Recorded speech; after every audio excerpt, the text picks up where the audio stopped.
Les invito por favor a ir conmigo a la carta de Pablo a los Romanos. Carta de Pablo a los Romanos. Y vamos a leer a partir del versículo 16 del capítulo 1 hasta el versículo 32.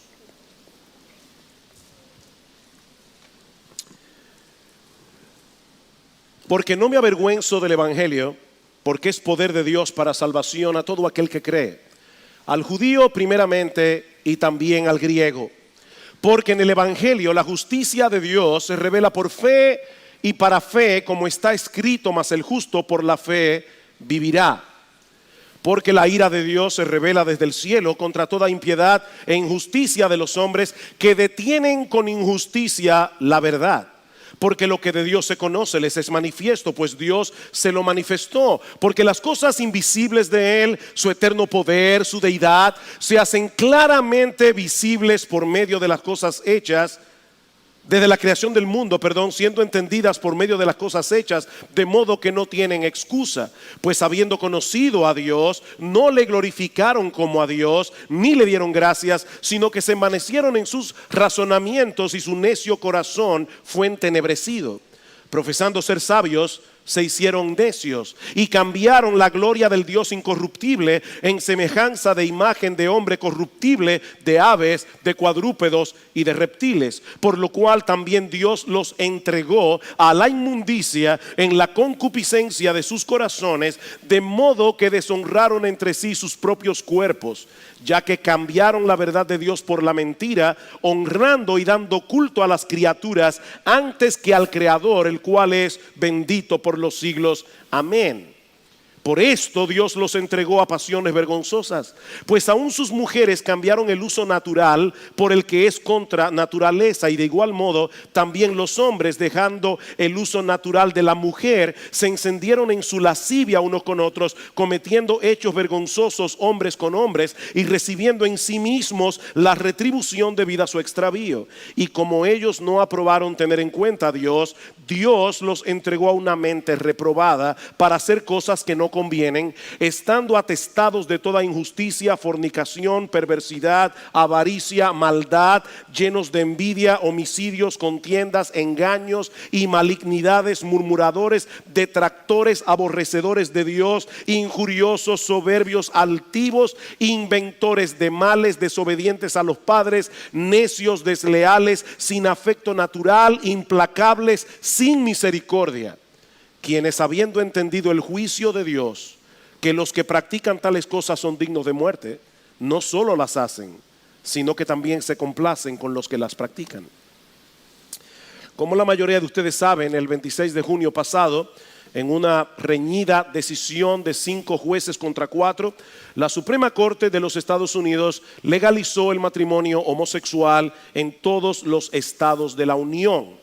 Y dada la influencia que ocupa la nación norteamericana en el mundo occidental y el relativismo imperante en nuestra generación, es lógico suponer que esta decisión tendrá repercusiones de amplio alcance en muchos otros países, incluyendo la República Dominicana. Es por esta razón que nosotros vimos pertinente, los pastores de esta iglesia, de tener el curso de la serie expositiva que llevamos actualmente en el Evangelio de Marcos para tratar este tema este domingo y el próximo. Como les decía hace un momento, en la mañana de hoy estaremos considerando de manera particular cuáles son las raíces de la homosexualidad a la luz de este pasaje de la carta de Pablo a los Romanos, y el domingo que viene, si el Señor lo permite, vamos a considerar cuál debe ser la respuesta de la iglesia a este intento de redefinir la familia, de redefinir el matrimonio, que son las dos instituciones más fundamentales de la sociedad humana.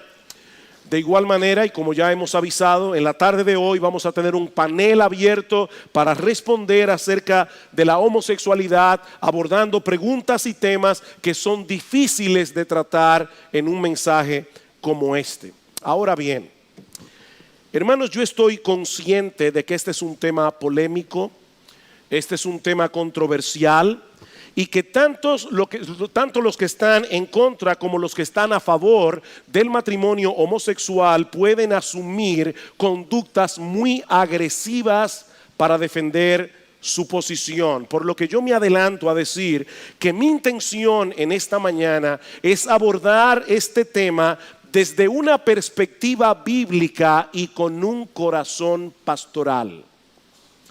Desde una perspectiva bíblica, pero con un corazón pastoral. En otras palabras, nosotros queremos ser fieles a la enseñanza de las Escrituras con respecto a este tema, pero al mismo tiempo queremos ser sensibles a todos aquellos que están luchando con las consecuencias de asumir cierto estilo de vida e instruir a los creyentes para que podamos dar una respuesta que sea apropiada, no solo en el fondo, sino también en la forma. Y mi oración al Señor es que este mensaje de las Escrituras, como orábamos hace un momento, pueda traer luz donde haya verdadera confusión y pueda traer esperanza donde haya desesperación. Porque el Evangelio de Cristo sigue siendo poder de Dios para salvar a todo tipo de pecadores sin importar sus inclinaciones sexuales. El Evangelio salva a heterosexuales porque necesitan el Evangelio. El Evangelio salva a homosexuales porque necesitan el mismo Evangelio que necesitan los heterosexuales. Por otra parte, es importante aclarar que el tema central de este pasaje que vamos a estudiar en la mañana de hoy, en la carta de Pablo a los romanos, no es la homosexualidad. Y ya yo dije claramente que quiero ser fiel a la enseñanza de este texto. El tema central de este pasaje es la necesidad del Evangelio. De hecho, la Biblia no es un manual de sexualidad. La Biblia es una historia de la redención.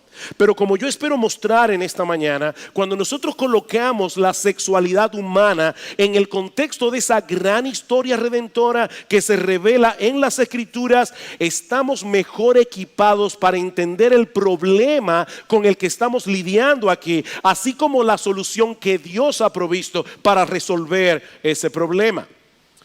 La tesis de Pablo en este pasaje es que todos, absolutamente todos los hombres por igual necesitan la salvación que el Evangelio anuncia, porque todos, absolutamente todos, son igualmente culpables en la presencia de Dios.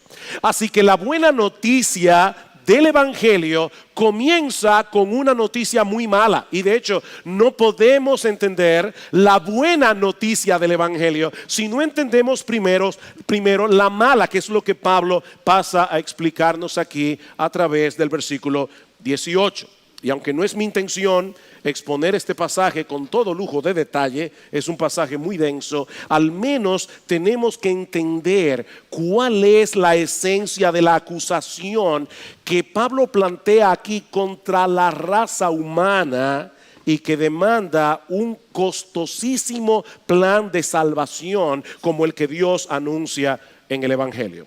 Nosotros encontramos básicamente dos cosas en este pasaje: una acusación general seguida por un desglose más específico, más concreto de esa acusación general. Versículo 18: porque la ira de Dios se revela desde el cielo contra toda impiedad e injusticia de los hombres que detienen con injusticia la verdad. Porque lo que de Dios se conoce les es manifiesto, pues Dios se lo manifestó. Porque las cosas invisibles de Él, lo que no podemos ver de Dios, su eterno poder y deidad, se hacen claramente visibles desde la creación del mundo, siendo entendidas por medio de las cosas hechas, de modo que no tienen excusa. El cargo de Dios contra toda la raza humana es muy contundente. Él se ha revelado a todos los hombres a través de la creación, en una forma muy evidente, y más adelante Pablo va a añadir que Dios también se ha revelado a través de la conciencia humana. Todo hombre tiene una conciencia, todo hombre tiene la noción de bueno y malo, y que lo bueno debe ser alabado, lo malo debe ser castigado. Eso es un testimonio de Dios en la conciencia del hombre, pero el hombre ha tomado la decisión de resistir esa revelación divina con todas las fuerzas de su corazón. Como un artista que desea ser conocido, Dios ha puesto su firma en todo el universo que Él creó y le dio al hombre la capacidad de entender esa evidencia. Esa es la verdad que el hombre ha detenido con injusticia. Por supuesto, eso no quiere decir que la creación nos revela todo lo que necesitamos conocer acerca de Dios. Pero Pablo está diciendo que revela lo suficiente como para saber que Él existe, como para saber que Él es digno de ser adorado, como para saber que Él es digno de ser obedecido. Por simple observación, mis hermanos, nosotros sabemos que todo efecto tiene una causa. Y que la causa debe ser suficiente para explicar el efecto. Por ejemplo, imagínate que sales de tu casa, dejas encendida tu computadora y únicamente el gato se quedó adentro. Cuando regresas tarde en la noche, encuentras en la pantalla de tu computador una nota que dice: prepárate para morir, te llegó la hora. Bueno, si tú eres como yo, ¿verdad? Así inteligente, seguramente vas a llegar a la conclusión de que alguien entró en tu casa, a esa brillante conclusión, de que alguien entró en tu casa y que dejó esa nota con un propósito. Ahora, puede ser un chiste de mal gusto o puede ser una amenaza escalofriante, pero la posibilidad de que el gato haya caminado por el teclado y haya escrito ese mensaje por accidente es imposible, y mucho menos la posibilidad de que lo haya hecho a propósito. Esa causa no es suficiente para explicar el efecto, así que tú vas a tener que seguir investigando. Ahora, noten algo interesante en este ejemplo que yo acabo de dar. El hombre está hecho de tal manera que es incapaz de encontrarse con algo como esto y no tratar de buscarle una explicación. Y no me refiero únicamente a un caso como este en que su vida puede estar en peligro. El hombre, por su propia constitución, como Dios lo hizo, el hombre razona, el hombre piensa lógicamente, el hombre se hace preguntas. Es por eso que las novelas y las películas de detectives son tan populares. Hay una curiosidad natural en el hombre que lo mueve a atar cabos, que lo mueve a sopesar las evidencias para tratar de saber exactamente qué fue lo que pasó. Bueno, lo que Pablo está diciendo aquí es que la existencia del universo y nosotros dentro de ese universo nos plantea el caso más fascinante, nos plantea el caso más relevante que detective alguno haya tratado de descifrar jamás. Solo que en este caso la solución resulta increíblemente simple, porque toda la creación está repleta de evidencia que nos hablan de un creador todopoderoso, lleno de sabiduría, que hizo todas las cosas con un propósito. Eso es tan claro, dice Pablo, que el hombre que no se postra ante Dios en adoración y con un corazón agradecido queda sin excusa, dice en el versículo 21, literalmente queda sin apología para defender su caso cuando tenga que presentarse delante de él en el día del juicio. El hombre sabe que hay un Dios, dice Pablo, pero pretende vivir como si no lo supiera. Noten el versículo 21.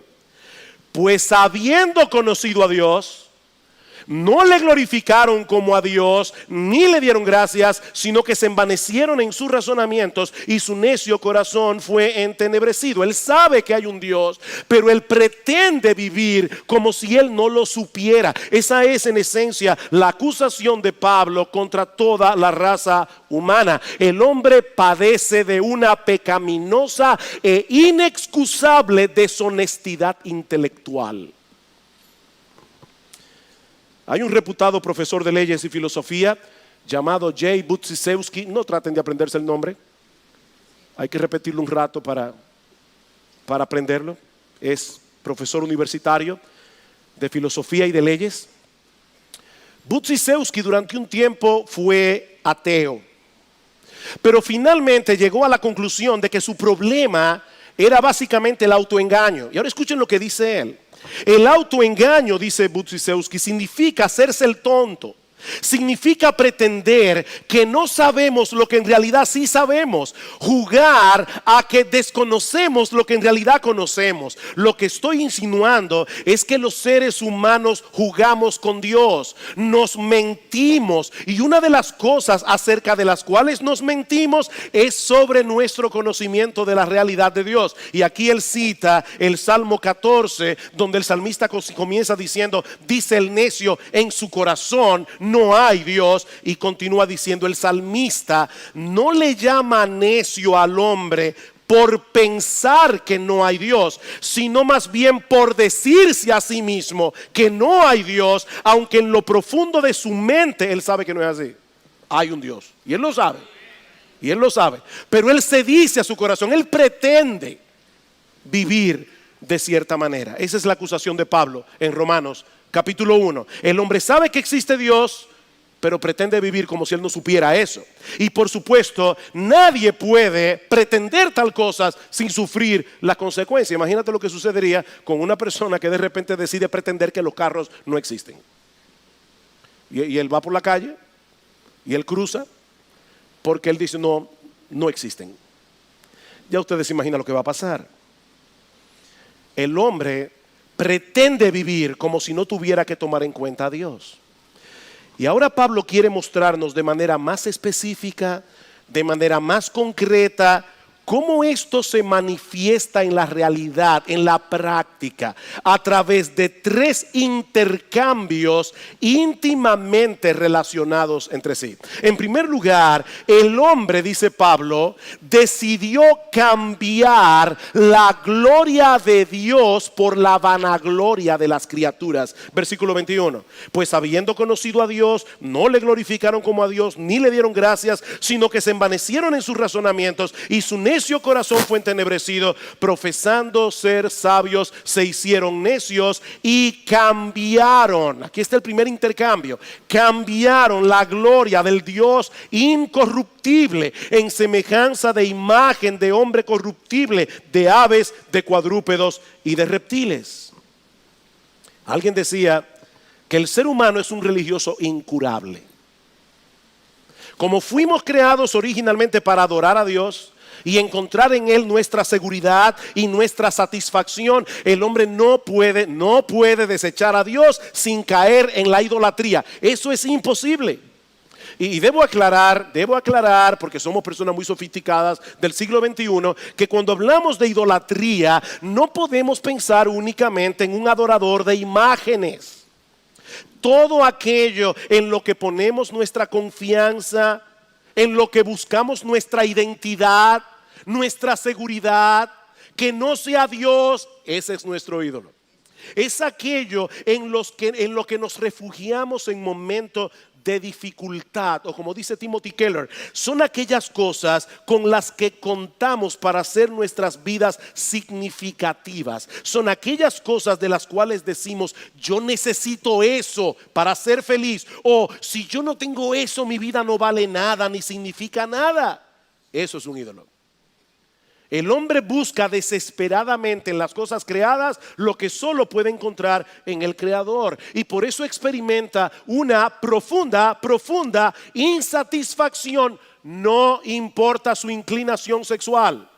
Hermano, yo tengo que seguir insistiendo. Este pasaje no es acerca de la homosexualidad. Este pasaje es acerca de la culpabilidad humana. El hombre vive insatisfecho, no importa si es homosexual o si es heterosexual. C.S. Lewis decía que la historia de la humanidad es una terrible y larga historia del hombre tratando de encontrar algo que no sea Dios, pero que le haga feliz. Esa es la historia del hombre. Tratando de encontrar algo que no sea Dios, pero que le haga feliz.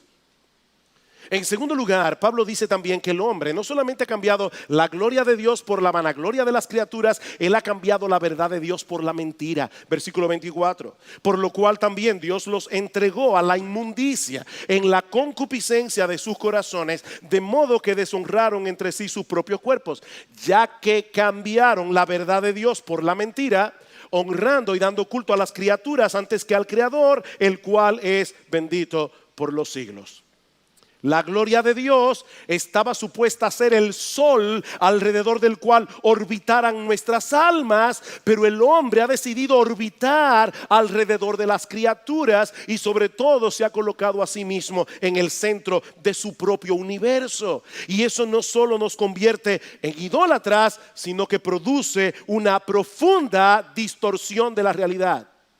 Una profunda distorsión de la realidad. El hombre ha cambiado la verdad de Dios por la mentira, en el sentido de que ha decidido poner a un lado al Creador, descansar en la criatura. Adorar a Dios como Dios es ver las cosas como son.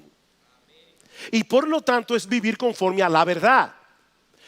Adorar a la criatura como si fuera Dios es vivir una ilusión que distorsiona por completo nuestra percepción de las cosas. Es abrazar la mentira como si fuera la verdad. Es por eso que Pablo dice en el versículo 21 que los hombres se envanecieron en sus razonamientos.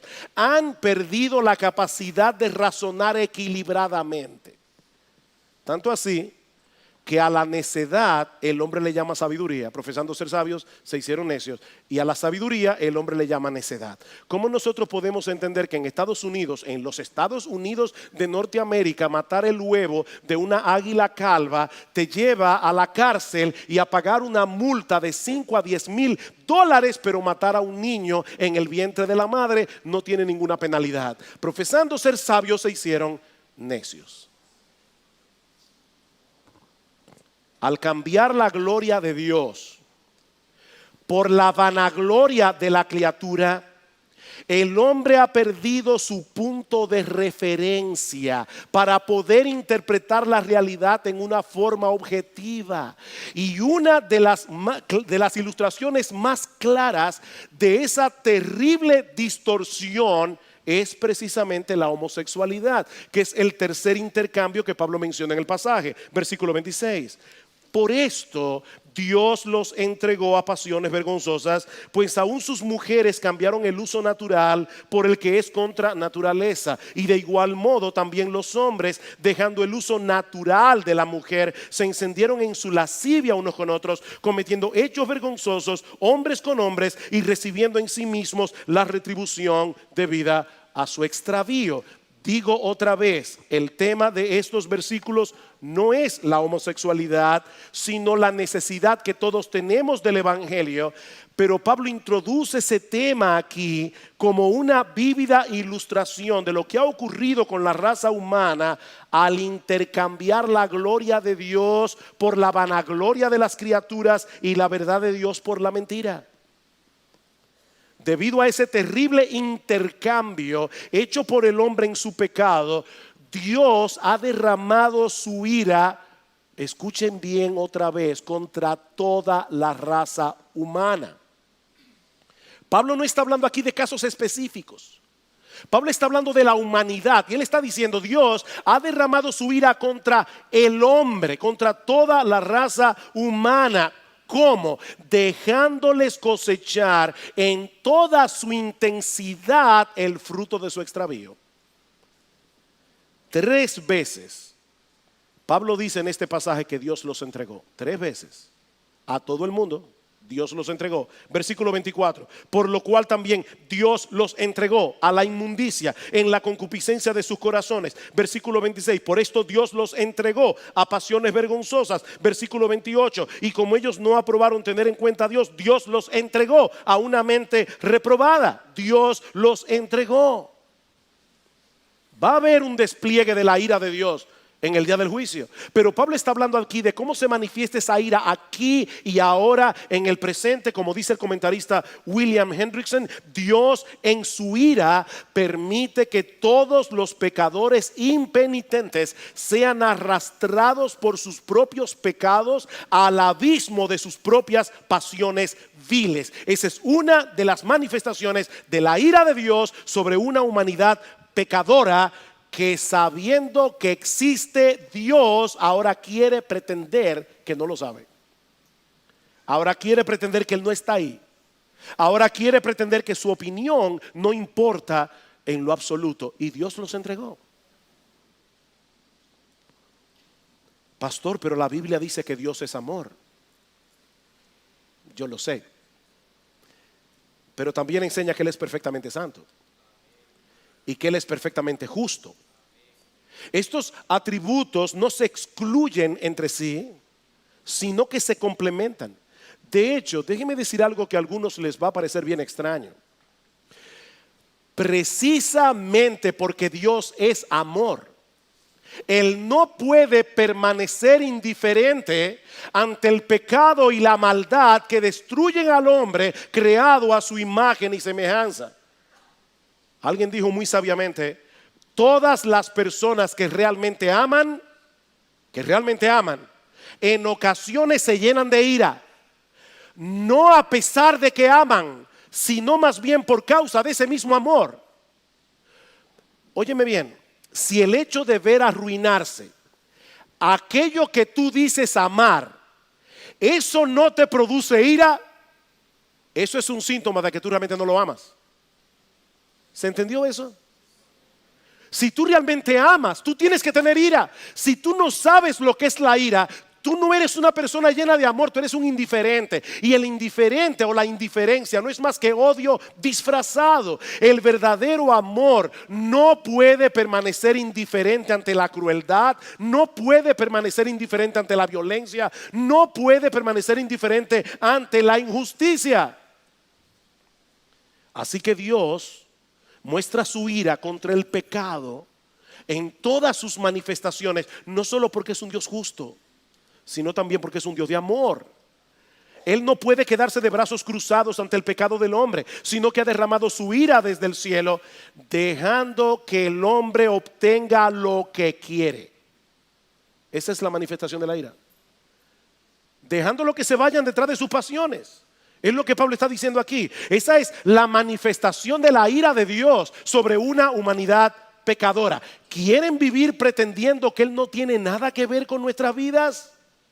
A pesar de todas las evidencias que Él ha dejado de sí mismo, Dios les está dejando experimentar las consecuencias de esa terrible y pecaminosa decisión. Y la homosexualidad no es más que una muestra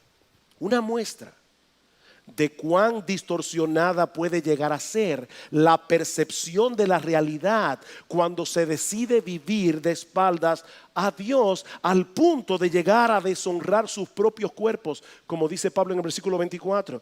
Por lo cual también Dios los entregó a la inmundicia en la concupiscencia de sus corazones, de modo que deshonraron entre sí sus propios cuerpos. Esa palabra inmundicia se refiere a todo tipo de pecado sexual, incluyendo también la homosexualidad, como vemos en los versículos 26 al 27.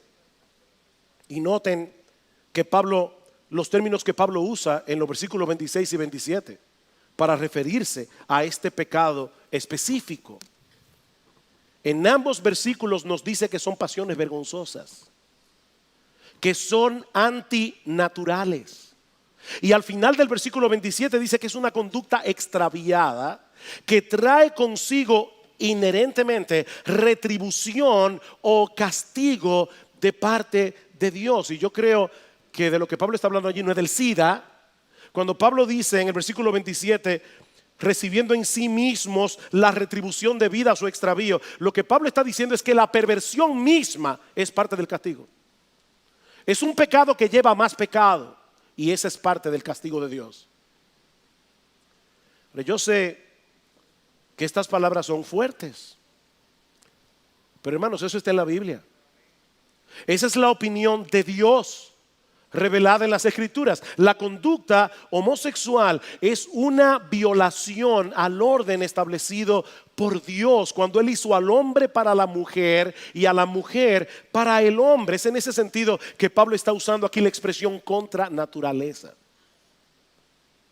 Y nosotros sabemos, yo he tratado con muchos homosexuales o con varios homosexuales a lo largo de mi ministerio. Yo sé que muchos perciben como natural sus inclinaciones homosexuales y que algunos piensan incluso que han nacido así. Pero quiero decir esto con todo cuidado. No son nuestros deseos, por más fuertes que sean, los que definen nuestra naturaleza. Es el propósito de Dios en la creación del hombre y de la mujer. El problema es que el pecado ha distorsionado tanto la personalidad humana que ahora deseamos cosas que no deberíamos desear. Y aclaro, este es un mal que nos afecta a todos, homosexuales y heterosexuales, a todos. El deseo de un hombre casado por otra mujer que no sea su esposa no hace legítima la poligamia. Porque no son nuestros deseos lo que definen lo que está bien y lo que está mal, y mucho menos cuáles deben ser nuestros derechos civiles. No son nuestros deseos lo que definen eso. De manera que la práctica homosexual es un pecado, independientemente de lo fuerte que pueda ser la inclinación de aquel que lo practica, porque violenta el diseño de Dios para la sexualidad y para el matrimonio. Dios diseñó el matrimonio para que un hombre y una mujer pudieran unirse y llegar a ser una sola carne. ¿Saben para qué? Y esto es lo hermoso del matrimonio: para que sean una parábola viviente de la relación de Cristo con su iglesia, como dice Pablo en Efesios capítulo 5. Sí, yo sé que existen muchos factores que pueden incidir en el hecho de que una persona tenga inclinaciones homosexuales, al punto de que, mis hermanos y amigos que están aquí, es prácticamente imposible poder descifrar todos los factores que pudieron incidir en la vida de una persona para que tenga esa inclinación. Pero lo que Pablo enseña en este pasaje es que toda condición pecaminosa, no únicamente la homosexualidad, toda condición pecaminosa no es más que una manifestación de esa decisión que ha tomado el hombre en su pecado de detener con injusticia la verdad. Y de hecho, noten, hermanos, y aquí hablo a los creyentes, que la homosexualidad no es el único pecado que se condena en este pasaje como fruto de esa fatal decisión tomada por el hombre. Escuchen lo que dice Pablo en el versículo 28: como ellos no aprobaron tener en cuenta a Dios, Dios los entregó a una mente reprobada para hacer cosas, en sentido general, cosas que no convienen, estando atestados de toda injusticia, fornicación, perversidad, avaricia, maldad, llenos de envidia, homicidios, contiendas, engaños, malignidades, murmuradores o chismosos, detractores, aborrecedores de Dios, injuriosos, soberbios, altivos, inventores de males, desobedientes a los padres, necios, desleales, sin afecto natural, implacables, sin misericordia. Ustedes se dieron cuenta cómo Pablo mezcla en este pasaje pecados tan escandalosos como el homicidio y la fornicación con otros pecados que a muchos no les parece tan terrible, como la envidia, como el chisme, la murmuración. ¿Saben cuál es la intención de Pablo aquí? Pablo quiere que entendamos que todos hemos sido afectados por esos dos intercambios primeros que mencionamos anteriormente, incluyendo los moralistas y religiosos. De hecho, a partir del capítulo 2, Pablo va a comenzar a hablarle a los moralistas y le dice: por si acaso no pienses que tú también estás exento. Y al final termina diciendo todos estamos bajo pecado. Romanos capítulo 3 versículo 9 al 10. No hay justo ni aún uno, no hay quien busque a Dios, no hay quien entienda. Homosexuales y heterosexuales, todos somos igualmente culpables, porque todos hemos cambiado la gloria de Dios por la vanagloria de las criaturas. Todos hemos cambiado la verdad de Dios por la mentira. Unos lo manifiestan de un modo, otros de otro, pero todos hemos detenido con injusticia la verdad y todos tendremos que dar cuenta por esto algún día en el tribunal de Dios. Pero es aquí precisamente donde entra el juego el glorioso evangelio de nuestro Señor Jesucristo. Todo lo que Pablo está diciendo aquí, todo lo que Pablo está diciendo es para poner en contexto la sorprendente y extraordinaria noticia de que Dios diseñó un plan de salvación con el propósito de salvar a todo tipo de pecadores independientemente de sus inclinaciones sexuales. Versículo 16, porque no me avergüenzo del evangelio, porque es poder de Dios para salvación. ¿A quiénes? A todo aquel que cree, al judío primeramente y también al griego, porque en el evangelio la justicia de Dios se revela por fe y para fe, como está escrito, mas el justo por la fe vivirá. Pablo, ¿y por qué nosotros necesitamos esa gloriosa noticia del evangelio? ¿Por qué necesitamos esa salvación que el evangelio anuncia? Porque la ira de Dios se revela desde el cielo contra toda impiedad e injusticia de los hombres que detienen con injusticia la verdad. La palabra evangelio significa buena noticia. Pero esta buena noticia solo tiene sentido en el contexto de la mala noticia que hemos estado presentando hoy aquí. El hombre ha pecado gravemente contra Dios. El hombre ha detenido con injusticia la verdad. Habiendo conocido a Dios, él ha decidido pretender que Dios no está allí, que no hay que tomarlo en cuenta. Y eso ha traído como consecuencia un montón de conductas pecaminosas y distorsionadas. Pero ahora escuchen lo que hizo Dios para resolver ese problema. Romanos capítulo 3, versículo 21. Pero ahora, aparte de la ley, se ha manifestado la justicia de Dios, testificada por la ley y por los profetas, la justicia de Dios por medio de la fe en Jesucristo para todos los que creen en Él, porque no hay diferencia, por cuanto todos pecaron, todos, y están destituidos de la gloria de Dios, siendo justificados gratuitamente por su gracia mediante la redención que es en Cristo Jesús, a quien Dios puso como propiciación, es decir, como aquel que recibe todo el peso de la ira de Dios que el pecado merece, a quien Dios puso como propiciación por medio de la fe en su sangre, para manifestar su justicia a causa de haber pasado por alto en su paciencia los pecados pasados, con la mira de manifestar en este tiempo su justicia, a fin de que Él sea el justo y el que justifica al que es de la fe de Jesús. Este es un pasaje teológicamente muy denso, en palabras muy sencillas. Lo que Pablo está diciendo aquí es que Dios envió a su Hijo al mundo, nuestro Señor Jesucristo, la segunda persona de la Trinidad, para derramar sobre Él la ira justa que merecen nuestros pecados, para así poder justificar a todo el que ponga su confianza únicamente en Él, sin pasar por alto así su justicia. Todos los pecados enumerados en Romanos 1, todos, incluyendo la homosexualidad, incluyendo el lesbianismo, pero incluyendo también a los odiosos, a los necios, a los desleales, a los moralistas hipócritas, a los religiosos hipócritas, a los desobedientes a los padres, a los inventores de males, a todos los que se enumeran en la lista de Romanos 1, todos serán perdonados si ponen su fe en el Señor Jesucristo. ¿Saben por qué? ¿Saben por qué? Porque Dios derramó sobre Él en la cruz del Calvario el castigo justo que merece cada uno de esos pecados. De esa manera Él sigue siendo justo, porque Él no dejó el pecado sin castigo.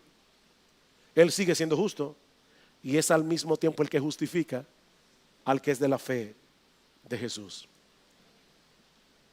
Ese es el mensaje del Evangelio.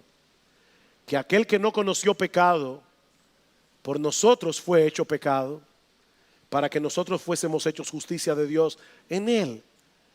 Dios resolvió el problema causado por ese terrible intercambio hecho por el hombre a través de otro intercambio, el glorioso intercambio de la cruz.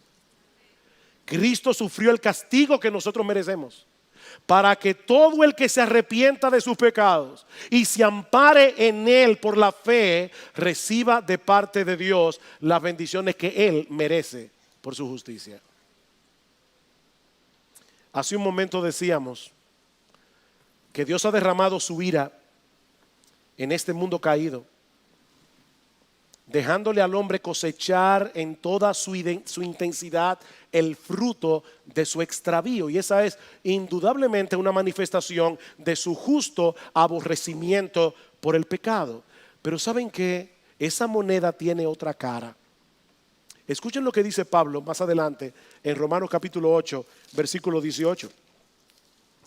Pues tengo por cierto que las aflicciones del tiempo presente no son comparables con la gloria venidera que en nosotros ha de manifestarse, porque el anhelo ardiente de la creación es el aguardar la manifestación de los hijos de Dios, porque la creación fue sujetada a vanidad, a futilidad, a lo que no sirve, a la frustración, no por su propia voluntad, sino por causa del que la sujetó, en esperanza, porque también la creación misma será libertada de la esclavitud de corrupción a la libertad gloriosa de los hijos de Dios. ¿Saben lo que Pablo está diciendo aquí? Que toda la frustración que nosotros experimentamos al vivir en este mundo caído tiene la intención de despertarnos a la realidad de lo horroroso que es cambiar la gloria de Dios por la vanagloria de la criatura, con el fin de que muchos puedan volverse de su pecado, poniendo su fe en el Señor Jesucristo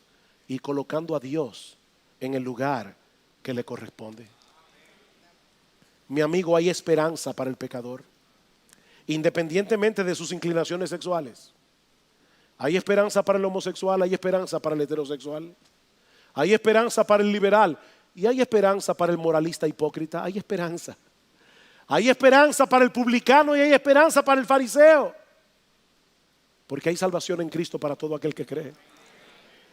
Escribiendo su carta a los Corintios, Pablo les recuerda que ningún pecador impenitente heredará el reino de Dios. Ninguno. No erréis, dice Pablo, ni los fornicarios, ni los idólatras, ni los adúlteros, ni los afeminados, ni los que se echan con varones, ni los ladrones, ni los avaros, ni los borrachos, ni los maldicientes, ni los estafadores heredarán el reino de Dios. Pero ahora Pablo dice, y esto erais algunos de vosotros.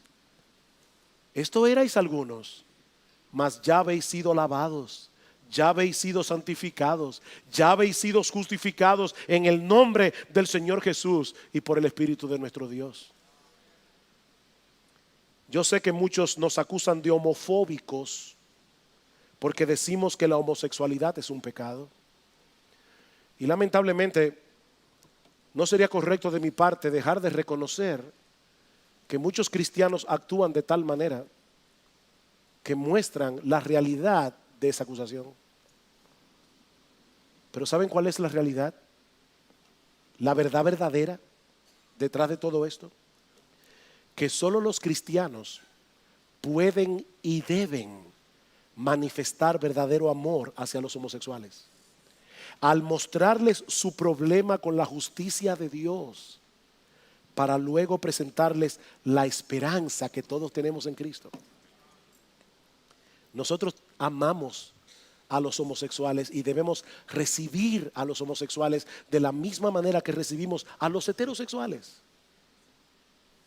Queridos hermanos, no perdamos el foco en medio de este debate que se ha levantado en torno al matrimonio homosexual. Sí, nosotros queremos hablar donde quiera que el Señor nos dé la oportunidad de hacerlo y presentar la verdad acerca de la sexualidad humana y acerca del matrimonio en cualquier plataforma en la que nosotros podamos hacerlo. Pero nunca olviden que nuestra misión principal en el mundo es predicar el evangelio de Jesucristo, proclamando a los pecadores de todo tipo, homosexuales y heterosexuales, que hay perdón y vida eterna para todo aquel que cree.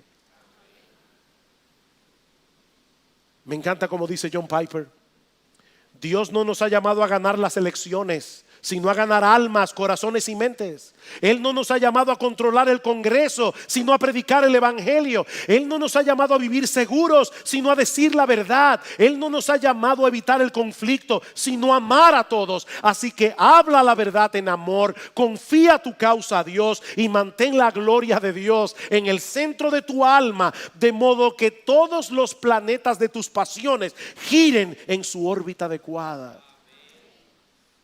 Si nos abren la puerta del Congreso, vamos a ir al Congreso. Y gracias al Señor que ya pasó este martes pasado. Y seguiremos hablando y seguiremos yendo siempre que nos abran la puerta. Pero hermanos míos amados, el día que nos cierren la puerta del Congreso, el día que cambien las leyes, Jesucristo sigue siendo Dios. Dios sigue sentado en su trono. El evangelio sigue siendo poder de Dios para salvación. Y nosotros tenemos que seguir predicándolo, aunque la cultura a nuestro alrededor esté absolutamente en contra nuestra.